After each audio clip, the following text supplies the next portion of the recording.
नमस्कार, स्वागत है आपका अपनों के साथ अपनों की बात।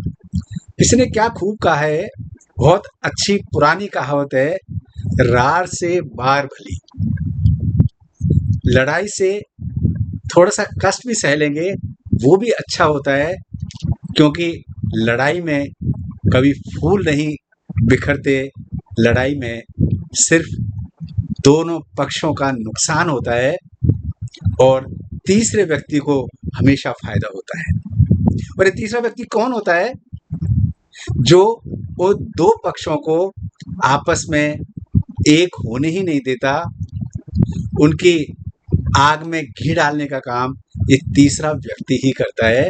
वो इस इंतज़ार में रहते हैं कि कब 2 व्यक्तियों के बीच में थोड़ा-सा मनमुटाव हो जाए, तू-तू मैं-मैं हो जाए, हाथापाई अगर हो जाए, तो इनको आनंद आ जाता है क्योंकि इनका जीवन का उद्देश्य दूसरों के जीवन को खराब करना, मैं तो कहूँगा नरक बनाना है क्योंकि जब व्यक्ति लड़ाई झगड़े में पड़ जाता है, तो उसके जीवन से सुख और शांति खत्म होती चली जाती है और जीवन बड़ा बोझिल होता है, हमेशा तनाव होता है।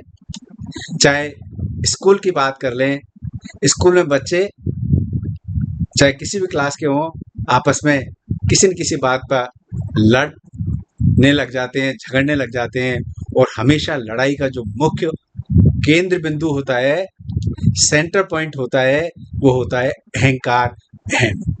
हर जगह मैं श्रेष्ठ हूँ, मैं बेस्ट हूँ, इसी कंसेप्ट को लेके स्कूल में बच्चे झगड़ते हैं, कॉलेज में बड़ी-बड़ी लड़ाइयाँ हो जाती हैं, यूनिवर्सिटीज़ में लड़ाइयाँ हो जाती हैं और आस-पड़ोस में भी लड़ाइयाँ होती ही रहती हैं। कारण सिर्फ 2-3 हैं जो लड़ाई को बढ़ावा देते हैं। एक श्रेष्ठ, I am the best, ego, अहंकार, ईर्ष्या और द्वेष, ये ऐसे कारण हैं जो हर रिश्ते को दरकाने में, बिखेरने में, अलग करने में इम्पोर्टेंट रोल प्ले करते हैं। जो लोग समझदार हैं, वो इस कहावत को अपने जीवन में उतार लेते हैं, रार से बार भली। रार मतलब लड़ाई और बार मतलब बाड़, जो काँटों की बाड़ हम सुरक्षा के लिए लगाते हैं। कहते हैं लड़ाई से तो उस बाड़ के आस-पास रहना, थोड़ा-सा कष्ट सहना भी अच्छा होता है।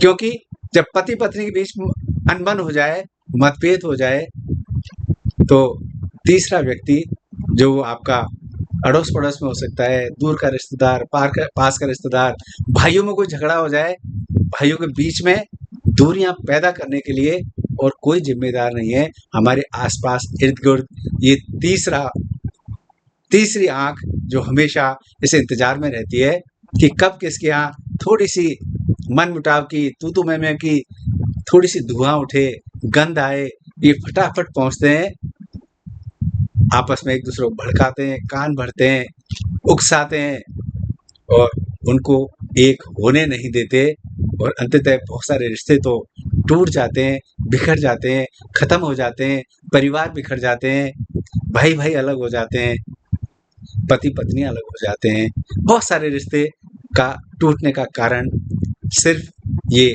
तीसरा व्यक्ति ही होता है जो आपके अहम को तुष्ट करने के लिए, आपकी ईर्ष्या और द्वेष को बढ़ाने के लिए अपने खुद के खर्चे पर आग में घी डालता रहता है।